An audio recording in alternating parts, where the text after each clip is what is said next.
Hey, hey, hey. What's going on, fam? Community, Facebook Live, podcast. It's Tuesdays with Tawana. What's good? What's good? It is Tuesday. I cannot believe it is Tuesday. I feel like I was just with you yesterday, but I know it wasn't yesterday. So, yeah, we got a lot to cover on today. As always, just engaging in community, looking forward to your comments and your feedback as we grow community one Facebook Live and one podcast at a time. A huge shout out to I Am Here Collection for my shirt, currently healing. Of course, Black owned. Hey, Mother Carolyn. Hey, Valerie. Beautiful. How are you? Good to see you. Yes, shout out to I Am Here Collection. I love this shirt, currently healing, and the ellipsis, dot, dot, dot. Love it, love it, love it. Hey, classmate Amanda. What is going on, sis? Good to see you. Glad you could make it. I hope this time, I was reflecting this morning on the time of the live broadcast at 12 Eastern Time and just thinking about showing some love to my people on the West Coast and in Mountain Time and praying and debating if I should move it to 2 o'clock Eastern Time so that everyone has a chance to chime in and jump in. So we'll see. We'll see. I know everyone can catch the rebroadcast, but it's something about being live. It's something about the energy with being live that I enjoy so much. Hey, Tammy, my beautiful niece, what's going on? So let's get right into it. Let's get right into it. You see the wonderful ticker going across the screen. A lot to talk about. A lot to talk about on today, particularly with the increase in crime that is going on in our beloved neighborhoods, in our Black neighborhoods, in our impoverished neighborhoods, in our challenging neighborhoods. And I cringe every time someone says Black on Black crime. It makes me cringe because there's so much more to the crime that is happening, that has been happening in our communities. And some people are acting like this is brand new, and this is not brand new. Hey, brother, what's going on, Larry? Um, People are acting like this is brand new, and this is not brand new. This has been going on, and we know that. Thank you, brother. I love my shirt too. We know that this crime has been going on in our economically challenged communities for quite some time, and it's rooted in whether it's. I'll give you an example. I grew up in Wagner Projects in Harlem for the first 30 years of my life.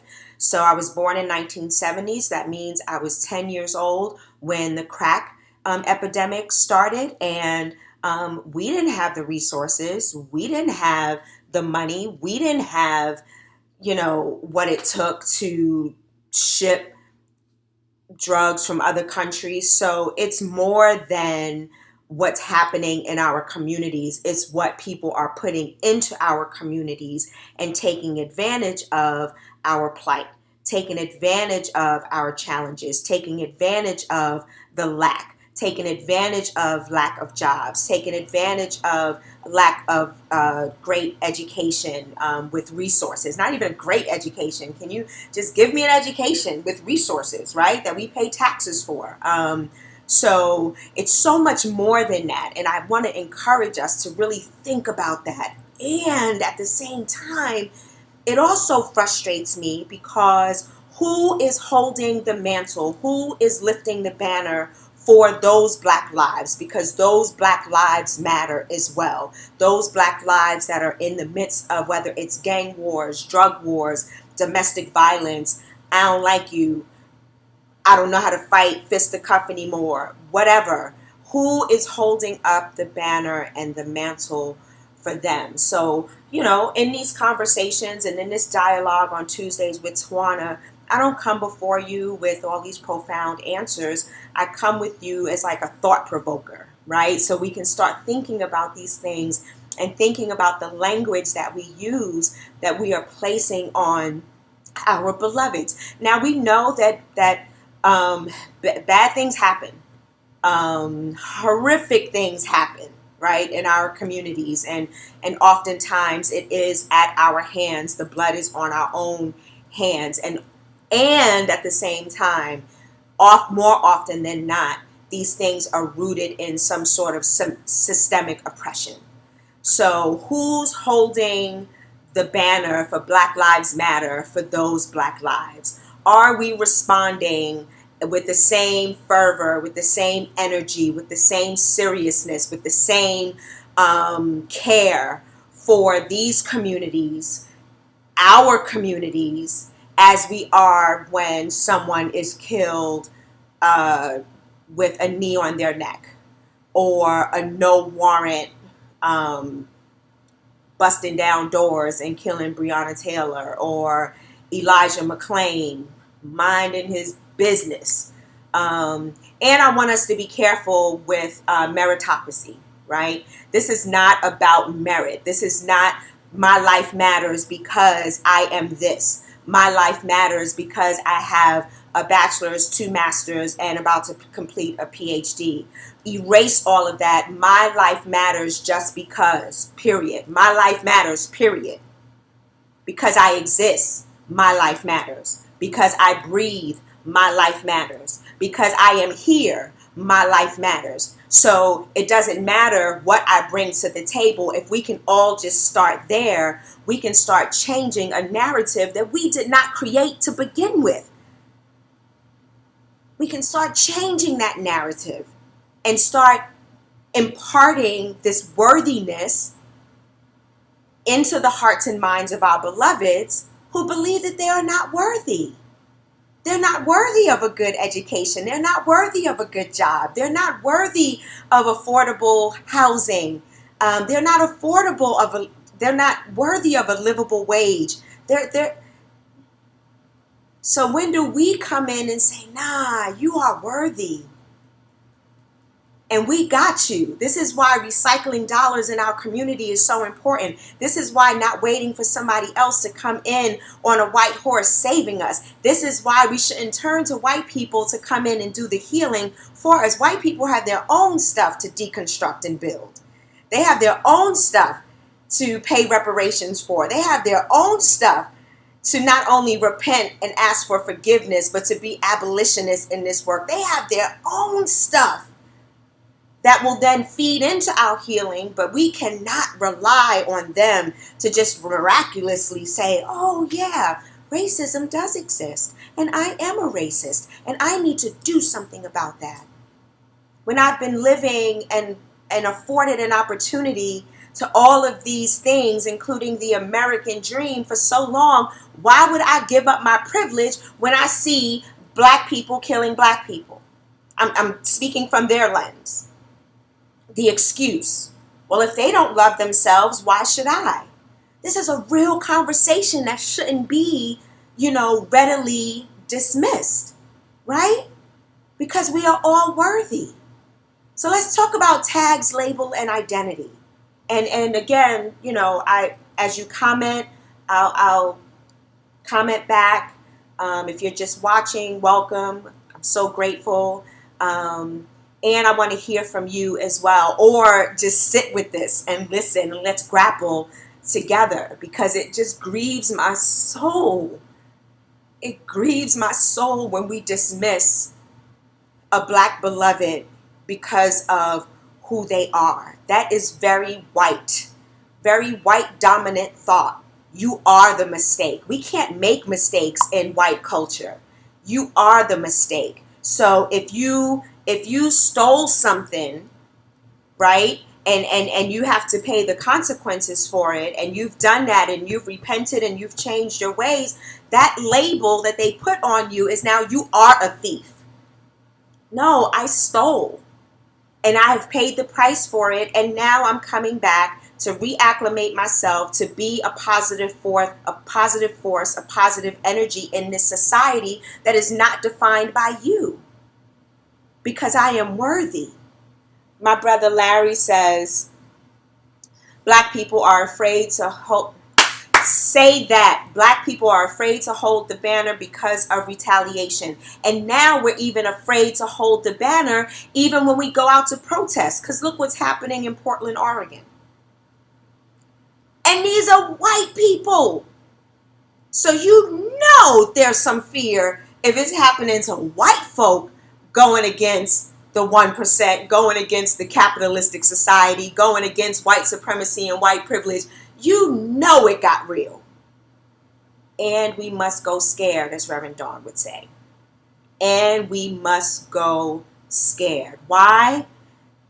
Because we got to do it for ourselves, for our children, for our communities, and not get caught up into placing someone's life, valuing someone's life based on their labels. So, with that, sometimes the glare from the light just bothers me. So when it's time to read, I'll put back on my glasses. So tags and labels are different than identity. Just hold that space for a moment. Tags and labels. Reverend, doctor, custodian, teacher, preacher. Those are labels. And they're identifiers, right? They help us to identify, like if I'm a school crossing guard, right? I'm identified as a school crossing guard because my job is to make sure everyone crosses the street safely. So that label or that label or that tag is not a negative thing. It's a good thing because I know who to go to when I need to cross the street or a child needs to cross the street because there's an identifier. When I wear my clergy collar, it's an identifier, not for self-aggrandizement, but to let folk know I am here for your spiritual and emotional help in whatever setting that is. So it's still adding value. It's still communal. It's still uplifting and it's still uplifting, right? Tamika says the entire Portland situation is the federal government gaslighting. Come on, Tammy. Gaslighting to draw attention away from their failures as well as to take attention away from the Black Lives Matter movement. Absolutely. And to ill-define the Black Lives Matter movement and to to cause distractions away from the pandemic and this is an election year. So, and to do whatever they're doing with the election, right? So there are some labels and some identifiers that work because they are life-giving. They are to identify so we know how to move in a space of community through our own expertise and experiences and our gifts and our graces. Those are beautiful things. Not knocking tags and labels at all. What I do have a challenge with is when those tags and labels then demean or degrade another person. For instance, we are having a problem with law enforcement right now because for some reason, systemically, they believe that they are above the law and beyond reproach. Right? So that's a problem for me. And it's a problem for me because the way the police were established to begin with, but that's for another podcast. So when that label of power and authority happens to incite oppression and marginalization and ill-defining someone because of the color of their skin as a threat, that label and that tag is problematic for me. Or because someone lives in an economically challenged area or lives in an area that someone who has money and who can live in condos and co-ops in Midtown or whatever, and you degrade somebody else because of their lifestyle. Those labels are problematic for me. It's problematic for me when you can just look at a black woman or a black man walking through a neighborhood I don't care what they have on. I don't care what they are doing there, walking through the neighborhood, and you are accosted by, and it's something about these white women more so than white men, that feel that they can walk up to someone and say, you don't belong here. Or Mike Ditka, the former head coach of the Chicago Bears, who is now like CEO of the X League, says, if you don't like the flag, then go somewhere else. At least he didn't say go back home, because that would have been even more problematic. But it's still problematic. He said something as a leader, as someone who has a voice, someone who has a platform, had the nerve to say that we should honor a piece of material over lives. That's problematic for me. So when we talk about labels and tags, it becomes problematic when it sets us apart and then it sets someone else down and it oppresses someone else. So those labels and tags should speak life. If I am the CEO of a company, great, worked hard the American way, go to school, get a good job, whatever the BS is, and you're there, but that doesn't mean you disregard the community you came from. It doesn't mean you disregard those who could not follow those same ranks. It does not mean you disregard those who are paying back student loans that they probably will never get to a balance of zero. Come on. When we use those labels and tags, guess what? They are not our identity. Tamika says, oh, thank you for the quote. Mike Ditka, quote, if it was up to me, I'd say no. Ditka responded when asked about kneeling. He doesn't like kneeling. He doesn't like disrespecting the flag. If you can't respect our national anthem, then get the hell out of the country. That's the way I feel. Of course, I'm old-fashioned, so I'm only going to say what I feel. And my response was, old-fashioned is killing us. It's killing us. Because if you think of the Star-Spangled Banner that is about war, it's not even about uplifting this country. It's uplifting this country because of what they did to Black and Indigenous folk. So, and I have a right to protest. I have a right to kneel, whether you agree with it or not. I have freedom of speech. It does not work for some and not for others. But because, of course, this country was built only for some and not for others, because now we got folks saying that slavery was a necessary evil. Bullshit. It's not a necessary evil. As a matter of fact, your actions are evil and unnecessary. Hear how I said, I didn't say you are evil. Your actions are evil and unnecessary. Come on. So let's talk about identity. Tamika said,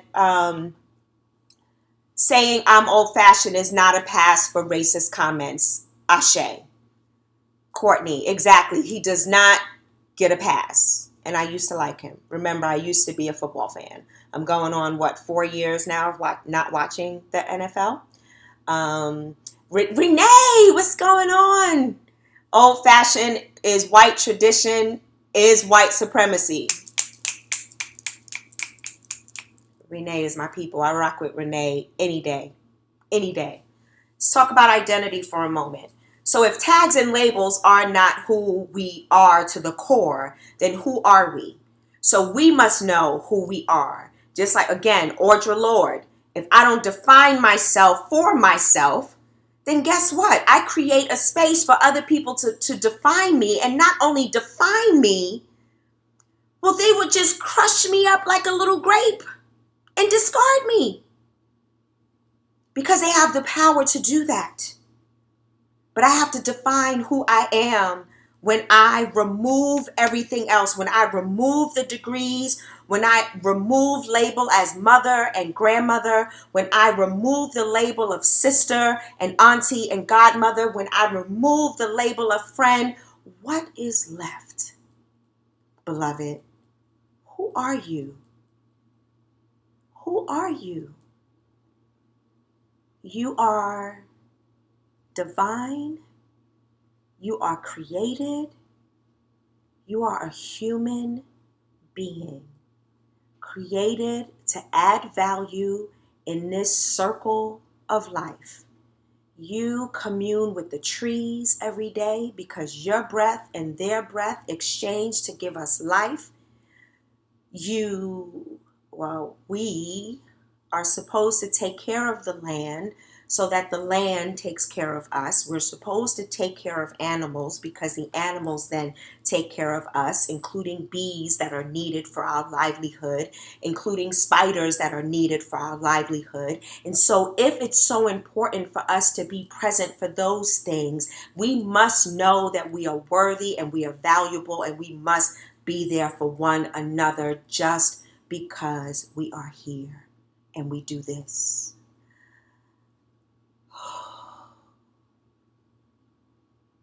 Period. No matter your situation, your circumstance, my beloveds who are incarcerated, you matter because you're here and you're breathing.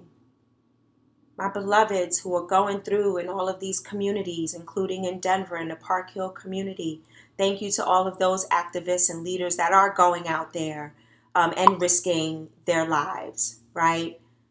Going out there. You matter. Those young beloveds out there fighting each other. Baby, you matter. Hey, Miss Cazenave. Oh my gosh, good to see you. Yes, happy belated anniversary. Thank you, beloved. Thank you. You matter. And if we can just get Black folk to understand that you matter, we will change this world. Not only ourselves, not only our families, not only our communities, not only our cities, our states, our nation, continents, the world is watching. Because we have come over the way which our tears have been. We have come treading the path of the blood of the slaughtered, out from the gloomy past. Here now we stand we are still here. Listen to our Black national anthem that is naming the injustices, naming the problems, naming the troubles that we've had. And yet, shadowed beneath thy hand, may we forever stand true to our God and true to our native land. That's who we are. Because we were created, period. Because we breathe, period. Because we exist, period. We matter. So when we talk about Black Lives Matter, let us be careful not to be elitist. Let us be very careful not to segment what and who matters under this Black Lives Matter umbrella. We've got to dismantle these prison systems. We got to get these folk out of these detention centers. We got to be able to rebuild these schools and make sure we have the resources that we have. Even through this pandemic, we should make sure that every child in every community has internet and a computer and someone to check in with outside of their teacher who is still teaching oversized classes. Instead of closing schools, why don't we open those schools back up, make smaller classes, give each teacher 10 students or whatever it is so that they can interact and engage with these students on a regular basis. In the midst of, because we're going to be in this for a minute. So let's stop acting like this is going to be over. So our identity is changing in the midst of this. Understand, tags and labels come and go. Our identity evolves and transforms, but it's still identity. It's still worthy. We are still worth it. We are still valuable. We are still honorable. We still deserve all the honor and glory and praise just for being the creators that we are. Identity. Not because of tags and labels. Those are great. Those are great identifiers. Just so that we can understand how we're going to engage and operate in this world. So if you identify as a teacher, and I see that there's a need for a teacher and I'm not a teacher, I can then connect that teacher to that need. If I see that you are a politician and there's something going on in your community, then we can connect that politician. So you see what I mean? How the tags and labels are supposed to work? They're not supposed to be these elite positions that disregard and demean and degrade others. Nah. And we got to start with identity, with who we be and how we show up in the world without all the tags and the labels. There's a quote that during my meditation that I saw, belief is the magnet that creates connections. Belief is the magnet that creates connections. So what do you believe, beloved? Who do you believe you are? Do you believe that you're worthy? Do you know that you're worthy? Do you realize that you are worthy? That you are worth more? You are worth more than what the world is trying to tell you. And you can use that worth and that power by voting in November. I know it's not the best circumstance. I'm not going to guilt you into voting. What I am going to do is we got to vote like we did when we came out to vote for President Obama. Because otherwise it's another 4 years of this, and I don't know if we can survive this. So let's get out and vote. If you are not registered, if you go to soul2soulsisters.org, if you go to their Let My People Vote page, you can click on any state and it'll direct you to your local voter engagement site. And then you can check if you're registered. Everybody should be checking if they're registered because voter suppression is happening and it's real.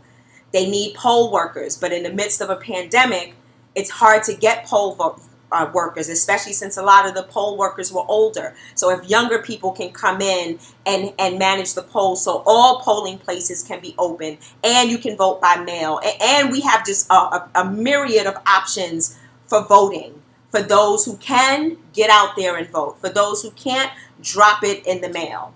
For those who can't even get out to drop it in the mail, reach out to your local nonprofit, your local activism group, and ask them to pick up your ballot and put it in the mail.